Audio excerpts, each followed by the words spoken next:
Subscribe to audio novels for more content and click on the bell icon. We hope you enjoy the video. Thank you. Staircase, 45 gypsum boards, 2.5 yuan per floor, 15 yuan per board, total amount 675. 5 bundles of keel, 10 yuan per bundle, total amount 50 yuan. 37 bags of putty powder, 4.5 yuan per bag, total amount 166, total 891.5. Brother, you worked hard today. Consider the extra money as a treat for a bottle of drink. 900 yuan received via Alipay.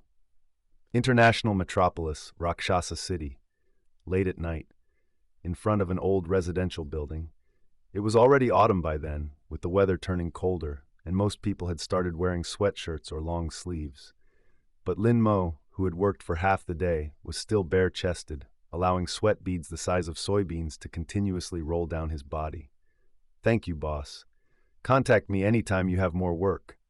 Lin Mo wiped the sweat off his forehead with the back of his hand, then replied to a message with trembling fingers.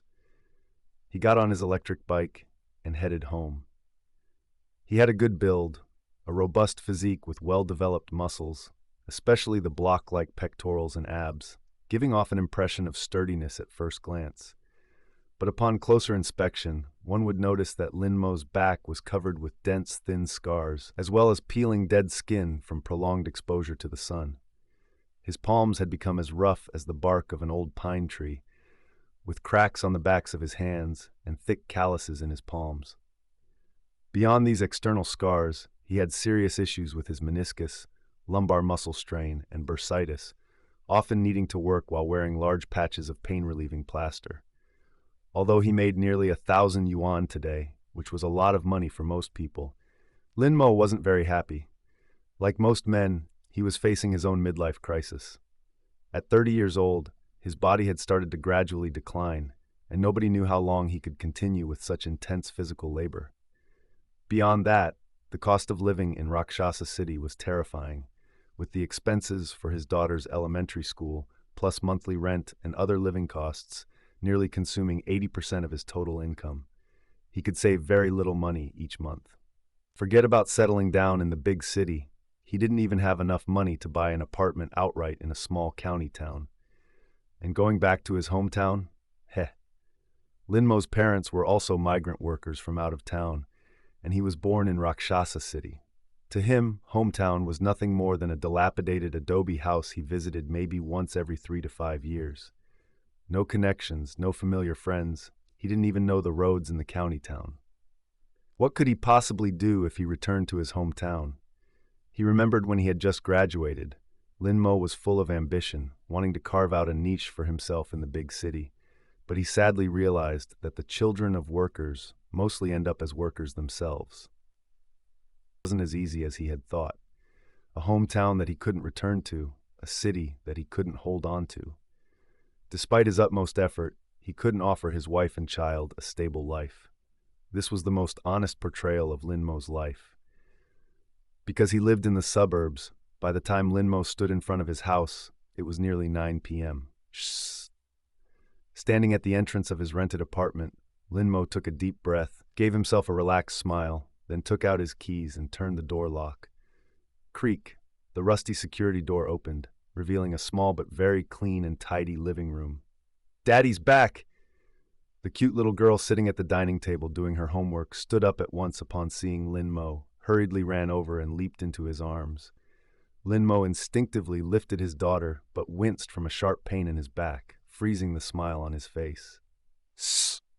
Lin Mo gritted his teeth, drawing in a sharp breath. Lin Xiaoxiao, his daughter, looked at him confused and asked, "Daddy, what's wrong? Is Xiaoxiao too heavy?" Ignoring the cold sweat beating on his forehead, Lin Mo endured the pain in his back and said with a smile, "You're not heavy at all, not in the slightest." Hearing the commotion in the living room, a woman of average height, slender build, and fair complexion, dressed in an apron, walked out from the kitchen. "Xiaoxiao, go wash your hands. Dinner will be ready soon."